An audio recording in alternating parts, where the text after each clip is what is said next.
Shalom, Shalom, Blessed Sunday, hari Minggu yang luar biasa, hari Minggu kita dilawat Tuhan secara ajaib. Izinkan saya bertanya, berapa banyak yang sepanjang minggu ini ngalami berkat Tuhan, kebaikan Tuhan di dalam hidupnya, boleh lambaikan tangannya? Oh, boleh sekali lagi kasih tepuk tangan yang paling meriah buat Tuhan Yesus. Ibadah yang keempat hari ini sungguh luar biasa, hadirat Tuhan sangat nyata. Di tengah-tengah kita sudah mempersembahkan yang terbaik lewat pujian penyembahan. Saya percaya saatnya untuk Tuhan mau menyatakan apa yang menjadi kehendaknya lewat firman-Nya. Terima kasih sekali lagi buat Ibu Gembala, Ibu Pendeta Dr. Eni Toding. Terima kasih juga Pak Pendeta Peter yang boleh mempercayakan mimbar Minggu Raya sepanjang hari ini. Untuk saya, gembala yang dari pulau ujung utara Indonesia ini, boleh bagi berkat kebenaran firman Tuhan buat Bapak Ibu Saudara sekalian. Puji Tuhan, hari ini saudara kita banyak bicara tentang penyembahan karena tema gereja kita sepanjang bulan ini adalah tentang penyembahan. Yesus yang menjadi fokus, Yesus yang menjadi sentra daripada penyembahan kita. Kita sudah berbicara banyak sekali sepanjang hari ini dan malam hari ini saya rindu berbagi yaitu tentang penyembah yang membayar harga iman.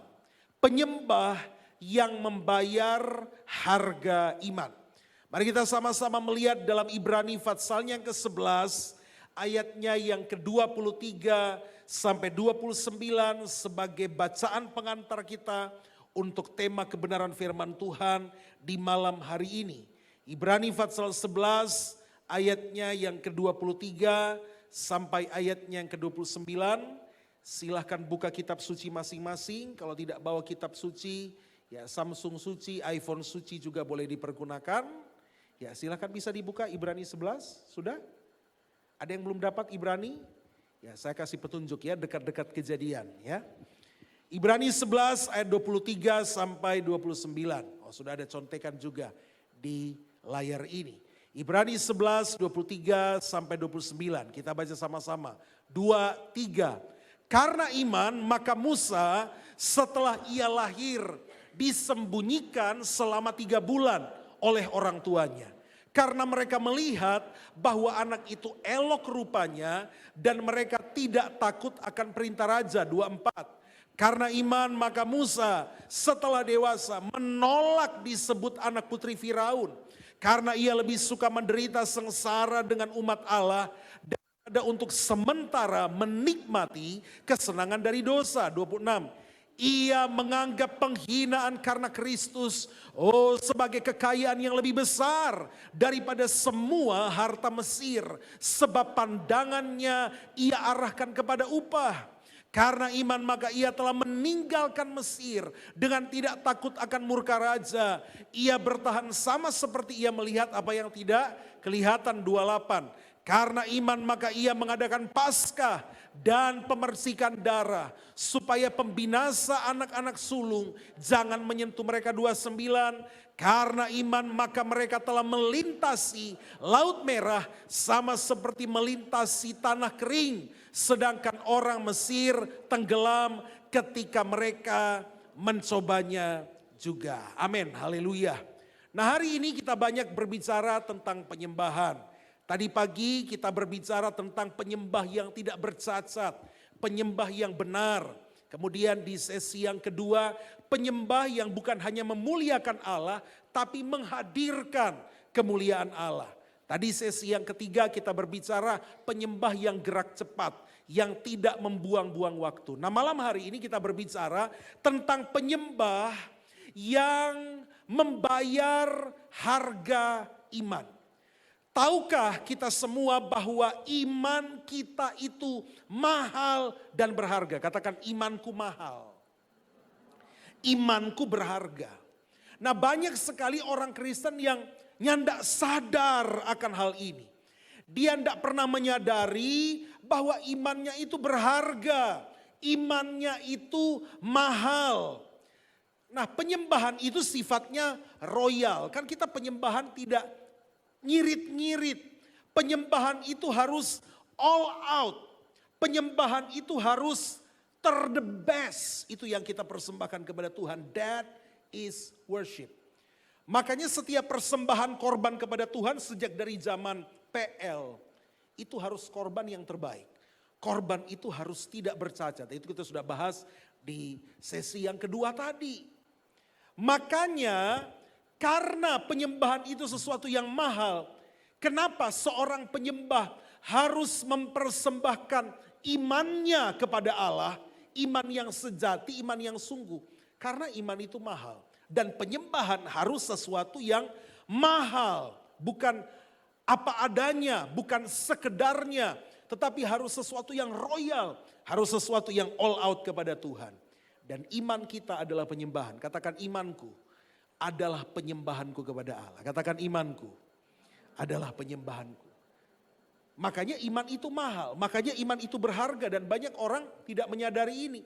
Banyak orang Kristen yang begitu saja menggadaikan imannya, ditukar dengan kenikmatan dosa, ditukar dengan kesenangan sesaat, dengan hal-hal duniawi. Iman ditukar dengan hal-hal yang jahat, begitu saja dijual. Iman ditukar dengan gosip-gosip murahan. Cuman karena dengar misalnya di pelayanan di gereja, dia bilang katangana begini. Oh sudah jo kita mau pelayanan dengan dia. Akhirnya meraju saudara. Akhirnya tidak mau datang beribadah. Tidak mau pelayanan lagi. Iman ditukar dengan ketidaksabaran. Pingin cepat kaya. Akhirnya apa? Korupsi. Akhirnya mencuri. Akhirnya batipu. Iman ditukar dengan ketidaksabaran misalnya. Aduh ini dari terbit matahari sampai semua dekat-dekat terbenamnya. Kita masih jomblo ini. Kita masih belum dapat pasangan hidup ini. Aduh semua banting harga jo. Buy one get one. Gitu, saudara. Akhirnya apa? Merelakan dirinya untuk apa? Jual imannya hanya demi mendapatkan kenikmatan sesaat. Ada orang yang rela jual imannya karena jabatan. Mau naik pangkat, mau naik jabatan. Saya ingat ada jemaat di tempat kami pelayanan. Dia cerita saudara, bagaimana dia jadi pegawai di salah satu kementerian. Dan kemudian dia harus mengikuti promosi untuk naik jabatan dan dia berangkat ke Jakarta. Lalu dia menceritakan sesuatu. Jadi katanya waktu di interview itu banyak sekali pertanyaan yang ditanyakan. Tapi dia bilang, tahu enggak Pak Gembala, pertanyaan terakhir saya ditanya apa? Apa itu? Saya ditanya, Jumatan atau mingguan? Itu pertanyaan pamungkas katanya, pertanyaan terakhir. Jadi kalau saya jawab Jumatan, maka saya naik jabatan. Tapi kalau saya jawab mingguan, saya tidak dapat promosi itu.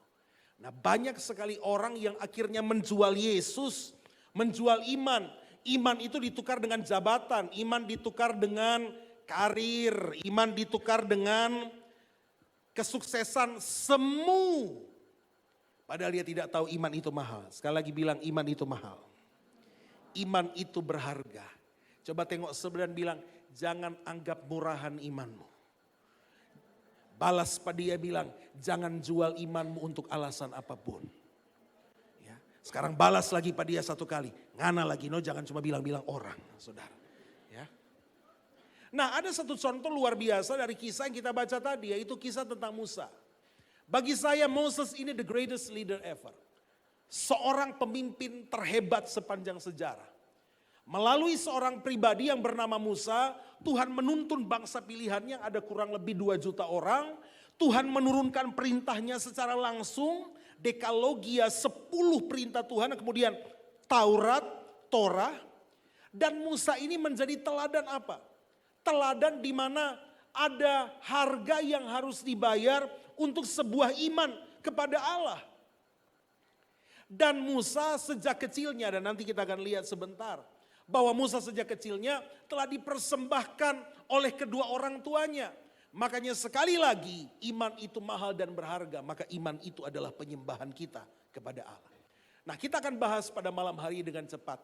Jika iman itu adalah penyembahanmu, penyembahanku, penyembahan torang kepada Allah, maka iman itu apa? Yang pertama, iman itu diwariskan. Katakan iman itu diwariskan. Ayat 23 dikatakan demikian. Karena iman maka Musa setelah ia lahir disembunyikan selama 3 bulan oleh orang tuanya. Iman yang ada pada Musa saat itu merupakan warisan dari kedua orang tuanya. Papa mamanya sudah melihat bahwa dalam diri anak ini ada visi Allah yang luar biasa. So we have to let him go. Kita harus biarkan dia pergi. Maksudnya Musa memang disimpan sekian lama karena waktu itu ada ancaman daripada Firaun bahwa semua laki-laki orang Israel harus dibunuh, tetapi kemudian disimpan, tetapi setelah beberapa waktu tidak bisa disimpan lebih lama lagi. Tidak mungkin Musa mau oek dalam hati, ya toh?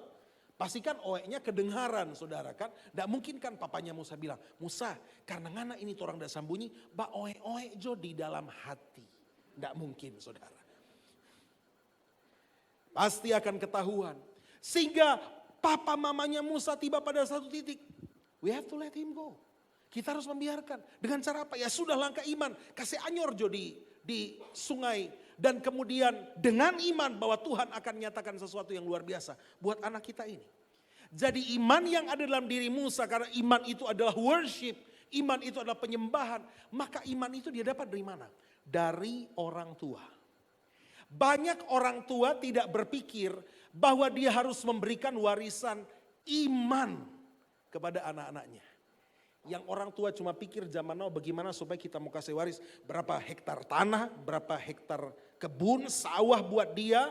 Berapa banyak aset yang harus dia punya.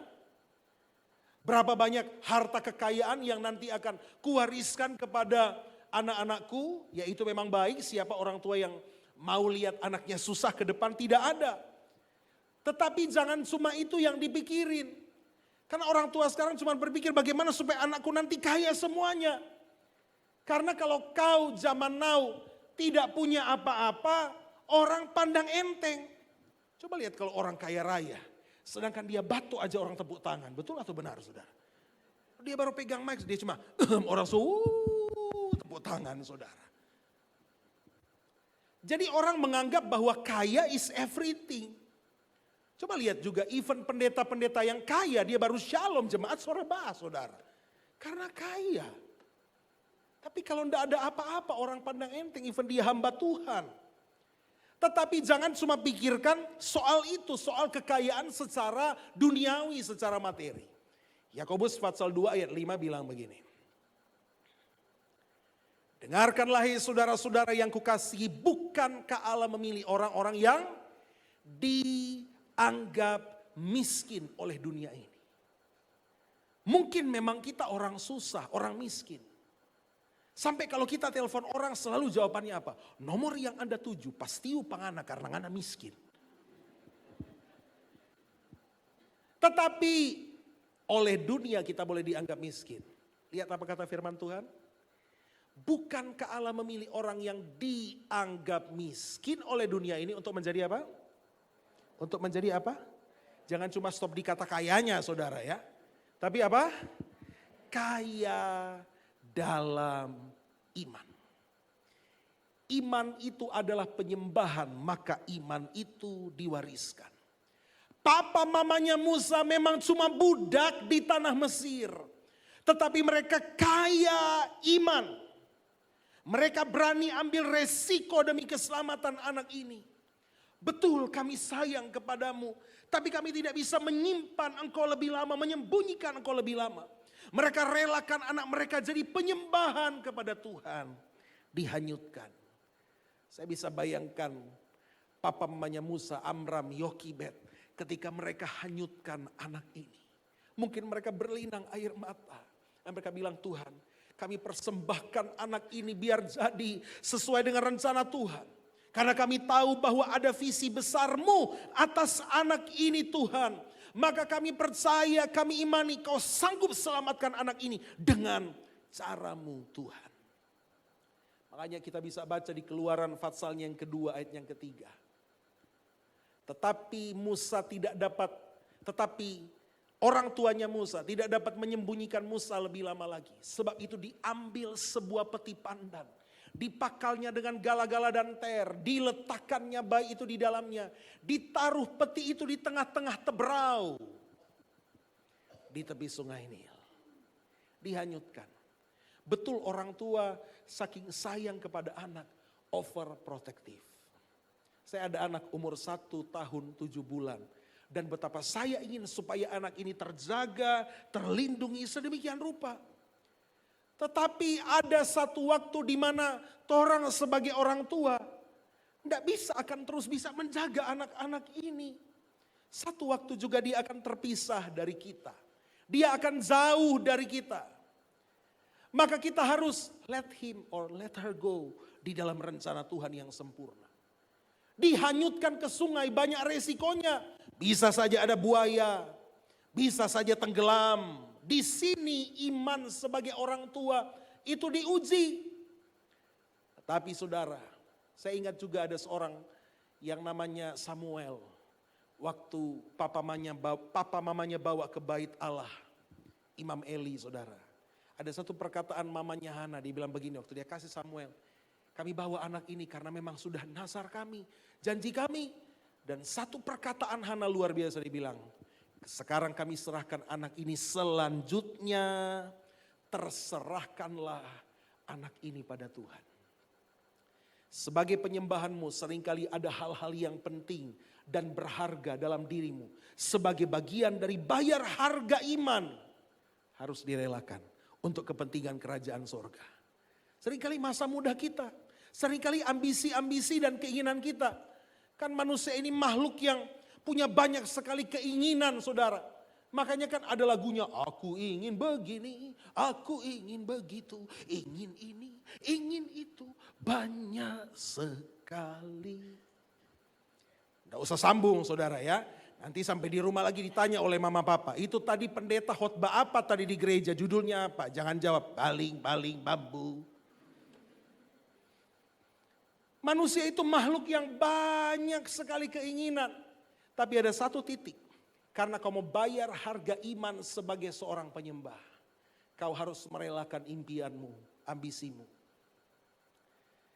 Saya ingat 2 semester saya duduk di fakultas kedokteran. Sampai 1 pagi waktu saya mau ke kampus. Pas turun dari angkot. Tiba-tiba saya mendengar suara audible di telinga saya sebelah kiri. Anakku, di sini bukan tempatmu. Wih, saya kaget saudara. Saya lihat ke belakang, tidak ada orang. Bulu kuduk berinding sedikit. Tapi akhirnya saya sadar, dia itu. Maksudnya Tuhan yang lagi ngomong saudara. Akhirnya saya datang karena mama saya waktu itu yang paling pingin saya supaya jadi dokter. Karena untuk meneruskan biar dalam keluarga kan dari opa. Kemudian mama itu orang medis. Jadi paling pingin supaya saya jadi dokter untuk melanjutkan katanya. Jadi akhirnya saya memberanikan diri datang ke mama dulu. Dan mama bilang, berdoa dulu, mungkin itu setan pesuara itu. Saya disuruh berdoa 1 bulan saudara. Saya bilang, Mak, itu suara waktu itu ada bilang begini setelah 1 bulan ya. Itu suara ada bilang begini, Mak, anakku di sini bukan tempatmu. Berarti kalau itu setan, masa kita setan pe anak? Akhirnya dia merelakan untuk saya berangkat sekolah teologia dan melayani Tuhan sepenuh waktu. Setelah pun pelayanan, penginjilan sekian tahun, kemudian jadi gembala dari tahun 2007, Tuhan izinkan untuk berkunjung melayani ke berbagai daerah, ke berbagai negara. Satu waktu saya ingat tahun 2013, saya waktu itu pelayanan di Korea. Saya lihat ada teman hamba Tuhan yang jadi gembala di sana, wow kayaknya keren ya, jadi gembala di luar negeri, kayaknya enak begitu, jadi gembala di mana? Korea. Jadi mulai saat itu saya berdoa, Tuhan bawa saya untuk jadi gembala di luar negeri. Saya berdoa terus bertahun-tahun. 2016 sepertinya Tuhan membuka jalan, sepertinya. Waktu itu ada keluarga di satu negara yang kemudian menghubungi saya. Dan bilang, coba Pak Siar kok dulu kemarin, maksudnya berkunjung. Datang lihat, siapa tahu tergerak untuk melayani kami. Ada beberapa keluarga orang Indonesia, orang Manado di sini yang membutuhkan gembala. Saya bilang, aha, doaku terkabul. urus wawancara visa, sepertinya semua lancar jaya. Tapi ternyata pada waktu hari H mau berangkat, maka merebaklah itu dari Om Wuhan. Dan tidak jadi berangkat, saudara. Sampai hari ini akhirnya Tuhan menjawab doa saya. Saya pingin untuk jadi gembala di luar negeri dan hari ini terkabul. Saya jadi gembala di Filipina Selatan alias Sangir Talaut. Terkabul doa saya, saudara. Jadi seringkali karena kita mau bayar harga iman, maka kita harus merelakan ambisi kita Tuhan ambil dan Tuhan bawa semau Tuhan. Mungkin hari ini sebagai anak muda, aku ingin jadi ini, aku ingin jadi itu, aku punya planning begini.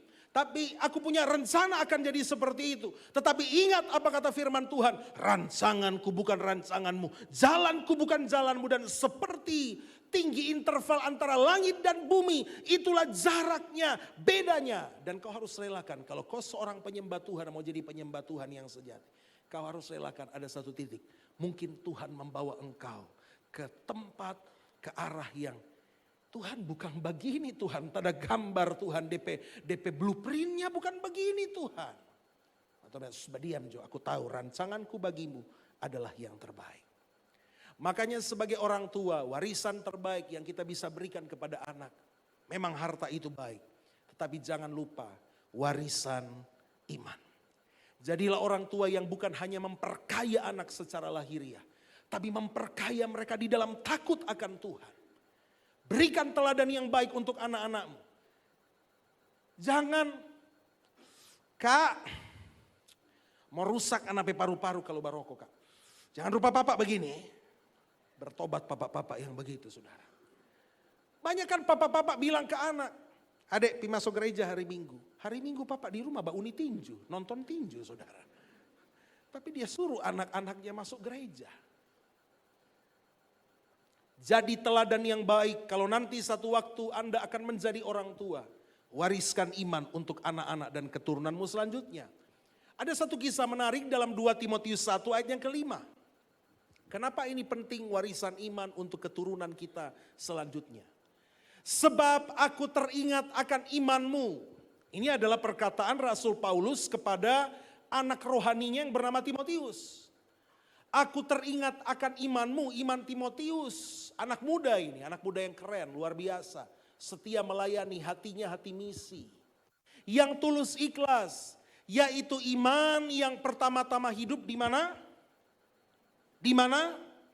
Di dalam diri siapa? Oma. Ternyata dari Oma turun ke siapa?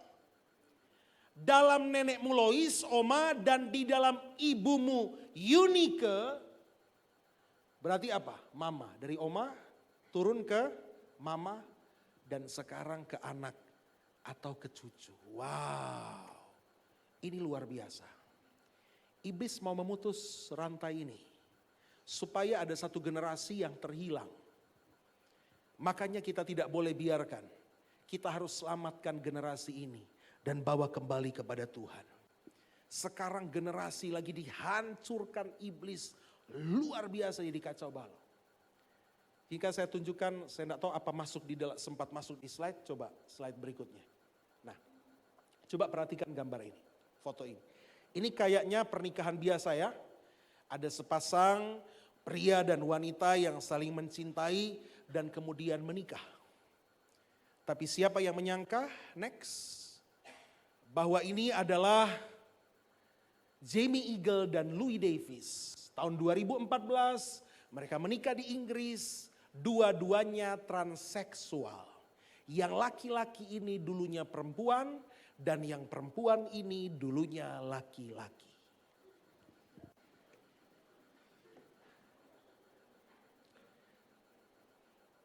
Sehancur ini generasi kita zaman sekarang. Kenapa saya lihat sekarang makin banyak anak-anak muda gay. Makin banyak anak-anak muda lesbian. Kemarin di Manado kami baru layani pelepasan seorang anak remaja.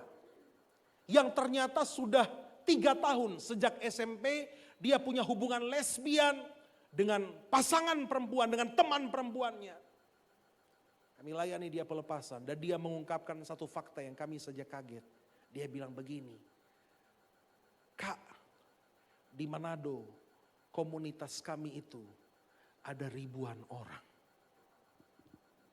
Manado kota kecil, penduduknya cuma 400.000 dan katanya komunitasnya sudah ribuan. Sehancur itu, saya jadi bertanya-tanya, kok kenapa ya? Generasi kita kok makin hancur, masih makin banyak anak-anak muda yang gay, lesbian, penyuka sesama jenis. Kenapa ya? Sampai saya ditunjukkan sesuatu. Nah coba kasih lihat gambar berikut ini.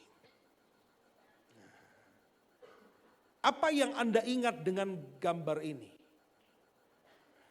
Jangan bilang berpelukan ya. Nah, ada satu karakter dari mereka berempat. Ini dia, coba klik. Namanya siapa? Namanya siapa? Ya nonton Kang dulu Kang. Dia ini suara laki-laki, pakai rok, tas perempuan. Pantas, karena saya ingat zaman-zaman saya SMA mungkin atau SMP. Ini, setiap pulang sekolah, anak-anak pada waktu itu. Dan sekarang mereka mungkin sudah umur 20-an. Sejak masih kecil, iblis sudah tanam roh homoseksual. Iblis sudah tanam kekacauan gender. Makanya memang hati-hati dengan apa yang kita tonton. Wariskan iman kepada generasi kita setelahnya. Saya sungguh bersyukur dan sangat bangga, bersuka cita di dalam roh. Bahwa malam hari ini ada begitu banyak anak-anak muda yang dengan semangat mau cari Yesus. Mau bertumbuh dan mau dimuridkan. Makanya saya mendorong, jangan cuma ikut ibadah raya. Ayo, ada SMK. Saya murid Kristus. Ayo teman-teman, ikut pemuritan. Supaya tidak mau jadi anak-anaknya Tinky Winky. Ya. Jangan sampai hidupmu dirusak oleh strategi si jahat yang mau menghancurkan hal-hal luar biasa yang Tuhan sudah prepare untuk engkau ke depan. Beri hidupku dimuridkan di dalam terang firman Tuhan. Yang setuju katakan haleluya. Yang kedua, jika iman itu adalah penyembahan, tadi yang pertama maka iman itu diwariskan. Maka yang kedua, jika iman itu adalah penyembahan, maka iman itu adalah pengorbanan. Namanya iman kalau itu berupa penyembahan kepada Allah berarti ada pengorbanannya. Ayat 24, Ibrani 11. Karena iman maka Musa setelah dewasa menolak disebut anak putri Firaun. Karena ia lebih suka menderita, berarti ada unsur pengorbanan. Ia lebih suka menderita sengsara dengan umat Allah daripada untuk sementara menikmati kesenangan dari dosa. 26. Ia menganggap penghinaan karena Kristus sebagai kekayaan yang lebih besar dari semua harta Mesir, sebab pandangannya ia arahkan kepada upah. Saya pernah baca ada satu kisah tentang Musa kecil. Jadi ini memang tidak ada di Alkitab ya. Jadi konon katanya Musa kan ini diangkat oleh putri Firaun namanya Termotis. Dia ini tidak punya anak. Jadi suka main-main bersama dengan opa Firaun. Nah, satu kali katanya opa Firaun kasih mahkotanya di kepala Musa. Dan Musa langsung membuang mahkota itu. Seolah-olah Musa tahu jati dirinya. Bahwa saya bukan pangeran Mesir. Saya adalah orang Israel. Umat pilihan Allah. Bayangkan orang setelah dia mungkin kaya, setelah dia sukses, dia lupa jati dirinya. Dia lupa dari mana Tuhan ambil, Tuhan angkat dia dulu. Begitu sudah jadi orang sukses, gaya berjalan langsung jadi beda. Biasa permisi, ini pundak langsung tak angkat 10 cm, dada langsung maju 5 cm. Gaya bicara langsung beda, Tuhan jadi Tuhan. Langsung beda men. Jangan sampai kita lupa dari mana Tuhan mengangkat kita dulu. Makanya firman Tuhan bilang Musa merelakan. Itulah unsur pengorbanan karena Musa tahu dari mana Tuhan mengangkat dia dan kemana Tuhan hendak membawa kehidupannya. Iman sejati bukan hanya ingin diberkati Tuhan, diberikan kesuksesan, tetapi iman sejati juga adalah sadar maksud dan tujuan dia diciptakan oleh Tuhan. Yaitu agar berdaya guna, berkontribusi bagi kepentingan kerajaan sorga. Tadi di sesi yang kedua kita bahas tentang penyembahan. Manusia diciptakan sebagai worshiper being, makhluk penyembah. Yang tujuan utama dia diciptakan adalah untuk menjadi penyembah benar. Yang menyembah Bapa dalam roh dan kebenaran. Banyak manusia hidupnya mahal dalam tanda kutip. Harus pakai skincare yang mahal, harus pakai baju yang mahal, harus pakai tas yang mahal, yang branded. Tetapi kalau dia tidak berdaya guna dan memenuhi tujuan penciptaannya, yaitu menjadi penyembah Tuhan, maka meskipun dia mahal, dia gagal. Kegagalan terbesar bukanlah gagal jadi bupati, gagal jadi wali kota, gagal jadi anggota dewan, gagal menikah, gagal masuk tentara, gagal masuk polisi. Tadi apa lagi ya? Gagal diet. Habis dokter sudah bilang, kalau mau suka kurus, makan itu roti gandum pakai selai kacang, sayur yang rebus-rebus. Oke siap dok, tapi mau tanya dok, maaf, itu dimakan sebelum makan atau sesudah makan? Ya pantas dietnya gagal saudara.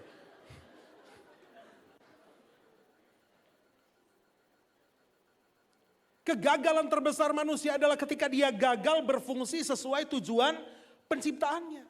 Sekaya apapun saya, sehebat apapun saya, sepinter apapun saya, kalau saya tidak berguna buat pekerjaan Tuhan, tidak memenuhi tujuan kenapa Tuhan menciptakan saya, maka biarpun saya hebat, saya kaya, saya berpenampilan baik, saya ganteng, saya tenar, terkenal, maka di hadapan Tuhan nol. Bahkan bukan cuma nol teman-teman, minus. Ingat enggak, waktu Raja Belsyazar dalam Daniel Fatsal 5, ketika tiba-tiba Tuhan dengan jari-jarinya Tuhan menulis di dinding, ada sebuah tulisan, Mene Mene Tekel Ufarsin. Yang artinya apa? Di hadapan Tuhan ngana sudah dapat timbang. Dan ternyata begitu ringan, artinya tidak berbobot. Karena Belsyazar ini raja yang suka party, hidup dalam kemewahan, tapi ternyata di hadapan Tuhan DP timbangan ringan sekali. Banyak orang kayak begitu saudara. Dia tenar, terkenal, kaya. Kalaupun dia mati di pinggir pantai sana, DP karangan bunga sampai di bandara. Saking dia terkenal saudara.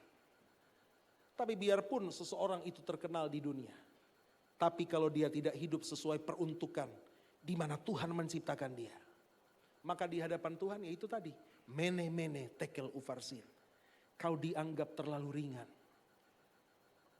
Banyak orang suka pandang enteng orang miskin saudara. Yang kaya secara jasmani itu yang paling dihargai. Saya ingat ada senior gembala di Manado, dia pernah cerita.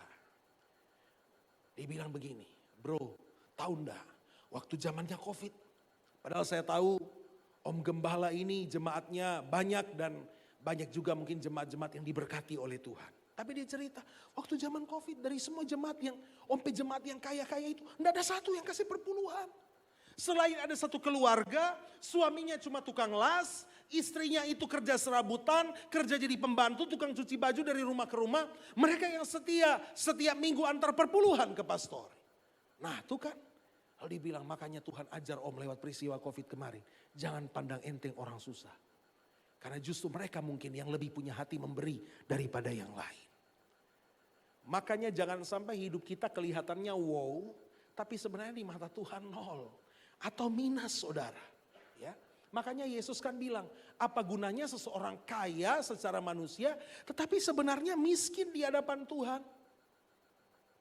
Satu ketika ada seorang pembantu, dia kerja di bos yang punya tambang di satu bukit. Nama pembantu itu Hans. Hans ini sangat cinta Tuhan, suka sekali berdoa. Satu waktu dia lagi doa, pagi, doa subuh. Tiba-tiba Tuhan bicara sama dia, Hans, iya Tuhan, sebentar malam orang terkaya di lembah ini akan aku panggil pulang. Dia kaget. Karena dia bilang, siapa lagi orang paling kaya di bukit ini, di lembah ini, selain saya punya bos. Dia bilang sebentar tengah malam, aku akan ambil orang terkaya di lembah ini pulang. Dengan gemetar, Hans pergi batoki pintu, dia pe bos, pe kamar. Bosnya keluar, dia lihat Hans sudah gemetar, mukanya agak pucat, ada keringat membasahi wajahnya. Dia bilang, kenapa kamu Hans? Dengan berterus terang dia menceritakan apa yang dia dapat di doa. Bosnya walaupun tidak bertobat tapi dia tahu Hans ini orang baik. Jadi dia sangat percaya. Dia jadi ketakutan ini bos ini. Akhirnya satu hari itu bosnya sangat ketakutan. Menjelang tengah malam saudara, bosnya lagi ketakutan luar biasa. Mendekati detik-detik, aduh saya mau mati, saya mau mati, saya mau mati. Begitu lewat jam 12 dia tarik nafas. Masih hidup. Hidup. Lewat 5 menit, 15 menit, setengah jam. Bosnya bilang, enggak betul berarti masih hidup saya ini. Tiba-tiba pintu kamar bos diketuk. Bosnya cepat-cepat buka pintu. Ada pembantu yang lain.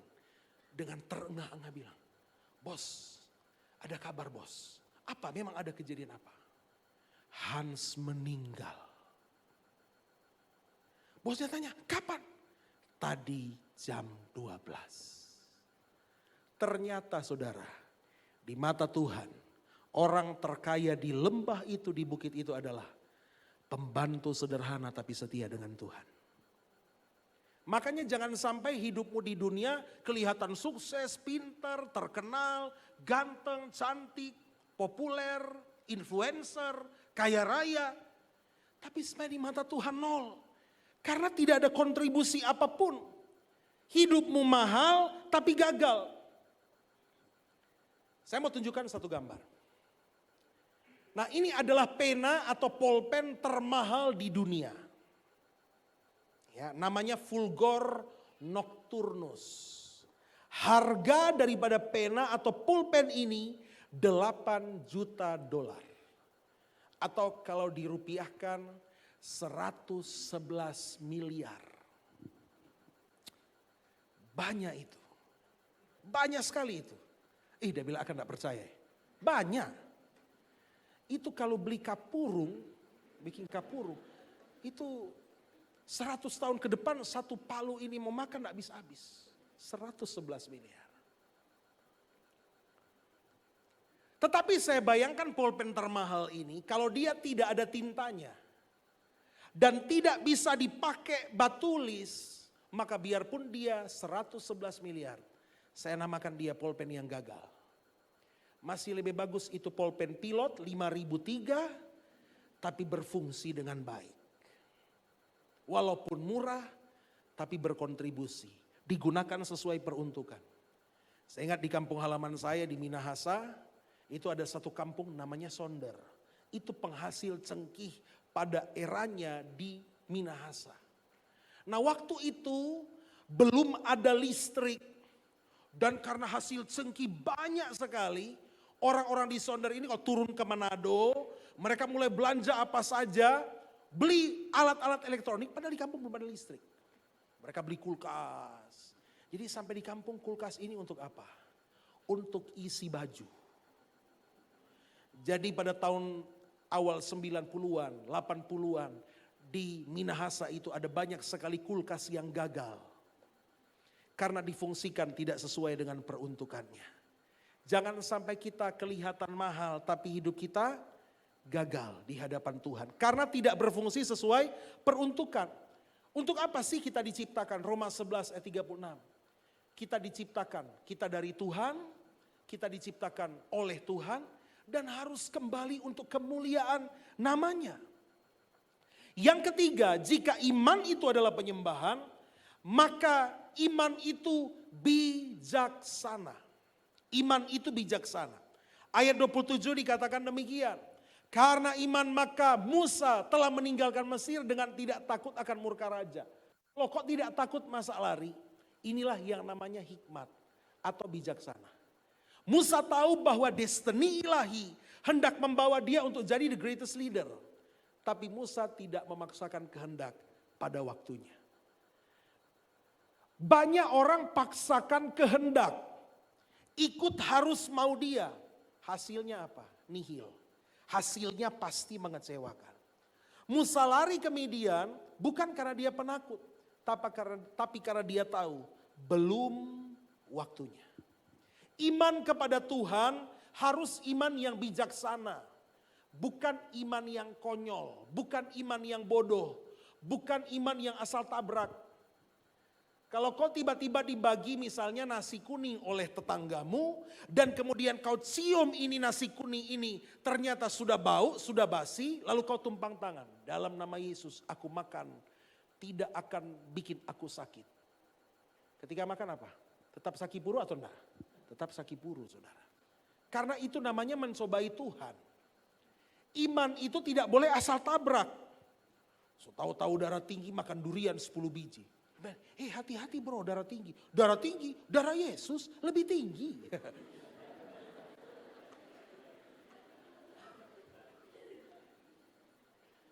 Akhirnya tarik kaki sebelah saudara. Karena iman itu ya begitu, harus bijaksana. Iman itu juga harus apa? Berhikmat, bersabar, tunggu waktu Tuhan yang tepat. Musa tahu tujuan ilahinya, tapi Musa sadar dia belum mahir. Ini memimpin satu bangsa, 2 juta orang. Dia belum siap. Makanya Musa memberi diri untuk diproses di tanah Midian sekian puluh tahun. Sampai pada waktu yang tepat. Musa belajar apa yang namanya proses Tuhan. Bahwa dia harus menunggu waktunya Tuhan. Teman-teman muda, Bapak Ibu sekalian. Mungkin kau sudah tahu bahwa ada tujuan ilahi yang besar atas dirimu ke depan. Tetapi belajar untuk bersabar. Tunggu waktunya Tuhan. Nikmati dan jalani proses. Bagaimana Tuhan hendak melatih engkau. Supaya ketika tiba waktunya kau sudah siap untuk apa yang Tuhan akan kerjakan atas dirimu. Yang setuju katakan haleluya. Dan yang keempat, yang terakhir. Jika iman adalah penyembahan, maka iman itu adalah ketaatan. Iman itu adalah ketaatan. Ayat 28, Ibrani 11. Karena iman maka ia mengadakan Paskah dan pemercikan darah supaya pembinasa anak-anak sulung jangan menyentuh mereka. 29. Karena iman maka mereka telah melintasi laut merah sama seperti melintasi tanah kering sedangkan orang Mesir tenggelam ketika mereka mencobanya. Kenapa Musa berani bertindak? Karena Tuhan suruh. Berani melangkah karena apa? Modalnya apa? Taat. Tadi di ibadah yang kedua, panggilan kita sebagai penyembah bukan untuk berkompetisi. Siapa paling hebat, siapa paling jago, siapa paling pintar, siapa paling mahir melayani. Panggilan kita sebagai anak-anak muda yang adalah penyembah Tuhan. Bukan mau bersaing, baku sombong, torang pe orang tua modalnya seperti apa, bukan. Di Palu jangan ada yang babas sombong DP orang tua. Biar di Manado jo yang babas sombong orang tua. Karena anak-anak Manado karena masih kecil, dorang tidak tahu mau sombong apa DP diri, dorang kasih sombong dorang pe papa. Anak satu dia bilang begini, oh kita pe papa itu camat. Kalau dia pidato tidak pakai teks. Anak satu tidak mau kalah. Oh kita pe papa guru. Kalau dia mengajar tidak pakai buku. Wow. Anak ketiga anak pendeta dia so bingung apa. Akhirnya dia dapat saudara bahannya. Dia bilang, saya pe papa pendeta. Kalau dia khotbah, enggak pakai otak.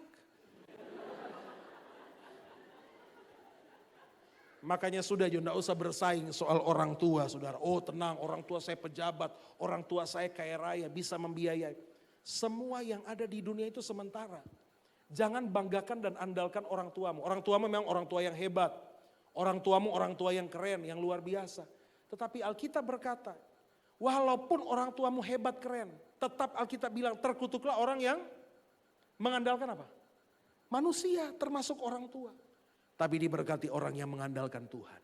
Kalau kau bisa kuliah tinggi, kalau kau bisa ke sekolah di sekolah yang unggulan yang kau memang ingin masuk ke sana, maka jangan bilang, oh ini karena kehebatan orang tua yang bisa menguliahkanku, membiayaiku untuk sekolah. Ini semua karena Yesus. Hidupku karena Yesus. Kalau bukan karena Yesus, siapakah aku ini? Seperti pujian yang kita nyanyikan tadi di awal. Wah, satu hari ini kita nyanyi berapa kali lagu itu ya? Saya heran juga, empat kali ya dari ibadah satu ya. Kita nyanyi itu, siapakah aku ini Tuhan. 4 kali menyanyi, 4 kali kita menangis di situ. Karena kita harus menyadari saudara, bahwa hidup kita kalau bukan Tuhan tidak ada artinya. Iman berarti taat untuk melakukan perintah Tuhan meskipun belum lihat mujizat Tuhan.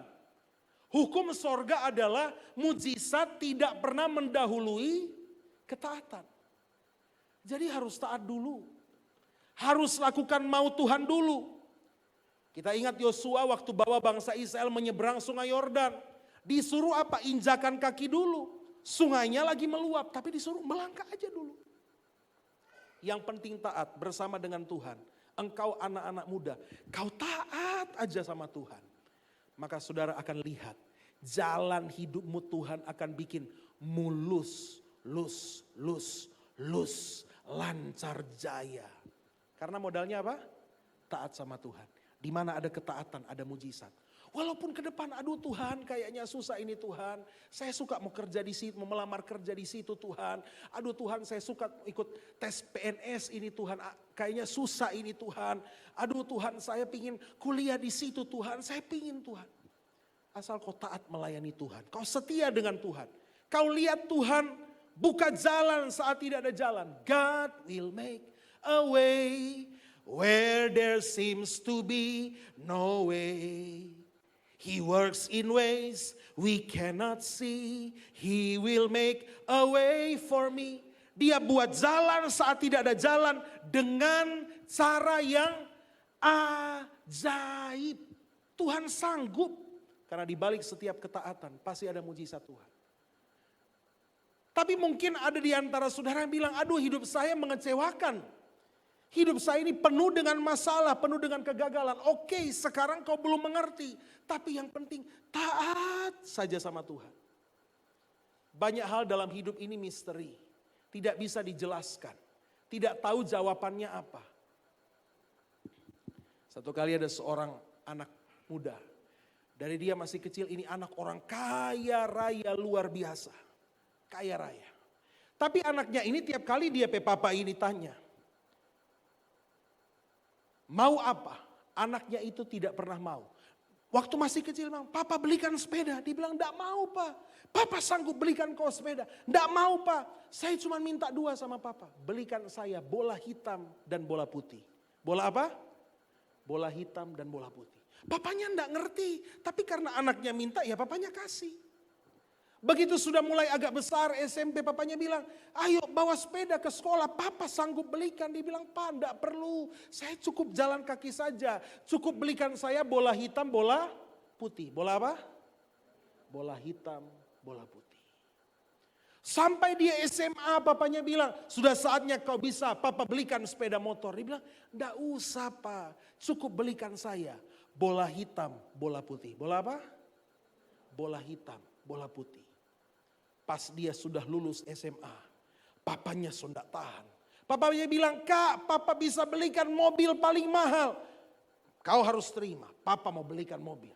Dia bilang, enggak usah pak, saya enggak perlu itu. Saya bisa naik angkot, bisa naik Grab. Papa cukup belikan saya bola hitam, bola putih. Bola apa? Bola hitam, bola putih. Wow, papanya marah, papanya bilang, ngana ini dari kecil so bola hitam, bola putih, bola hitam, bola putih. Selalu saja jawabannya bola hitam. Apa tuh bola hitam, bola putih itu? Keluar kau dari sini. Kau tidak lagi papa anggap anak. Dia kecewa saudara. Anaknya lari keluar. Pas dia mau menyeberang jalan. Tiba-tiba anak ini ketabrak saudara. Bawalah ke rumah sakit. Dengan nafas yang tinggal satu-satu. Papanya bilang, "Nak, maafkan papa. Papa sudah memaksamu padahal kau tidak mau." Dia bilang, "Enggak apa-apa, Pak. Saya hanya tidak mau menyusahkan papa. Papa tidak pernah susah. Papa mau belikan apapun yang kau inginkan." "Iya, Pak. Aku cuma mau bola hitam, bola putih."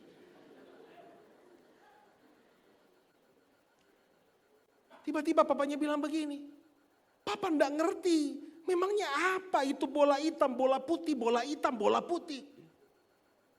Jadi begini, Pak. Sebenarnya bola hitam dan bola putih itu adalah, tiba-tiba putus nafas, saudara. Mau tahu enggak apa itu bola hitam, bola putih? Mau tahu? Mau tahu aja atau mau tahu banget? Mau tahu? Dia sendiri aja enggak pernah bilang DP Papa, apalagi kepada saya ini, saudara. Ya saya juga enggak tahu, saudara.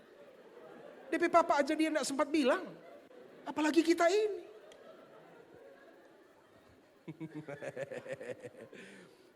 Ada yang pikir ini kisah sedih, dia lap-lap air mata, saudara. Artinya apa? Tidak semua hal dalam hidup ini perlu kita tahu jawabannya. Banyak hal yang memang misteri, kita tidak pernah tahu, Tuhan kenapa ya kayak begini ya? Kenapa ya kayak begitu ya? Kenapa harus terjadi ini? Kenapa harus terjadi itu? Saya tadi dari hotel ke sini naik Grab. Nah, ngobrol-ngobrol dengan sopir Grab. Cerita tentang situasi Kota Palu, saudara. Lalu dia mengemukakan sesuatu, enggak tahu ya apa semua setuju dengan ini atau tidak. Dia cerita begini, "Saya lihat, Pak, justru setelah gempa dan setelah COVID, Palu ini tambah rame." Saya bilang, "Oh ya bagus berarti. Iya dulu enggak ada macet-macetnya, sekarang mulai ada macet-macetnya. Ya bagus berarti Palu semakin diberkati oleh Tuhan. Berarti ada hikmah di balik musibah. Ada berkat di balik bencana. Ada mujizat di balik kesulitan." Jadi ambil apa? Hikmahnya. Bahwa ternyata rancangan Tuhan di atas segala sesuatu adalah damai sejahtera. Modal kita cuma satu apa? Taat saja. Amin. Saya akhiri firman Tuhan malam hari dengan satu kalimat penutup slide terakhir. Jangan pernah tukar, gadaikan, apalagi tinggalkan imanmu untuk alasan apapun. Karena imanmu itu mahal dan berharga. Katakan, imanku mahal. Imanku berharga. Kenapa iman itu mahal dan berharga? Karena iman itu adalah penyembahan kita kepada Allah. Tuhan Yesus memberkati.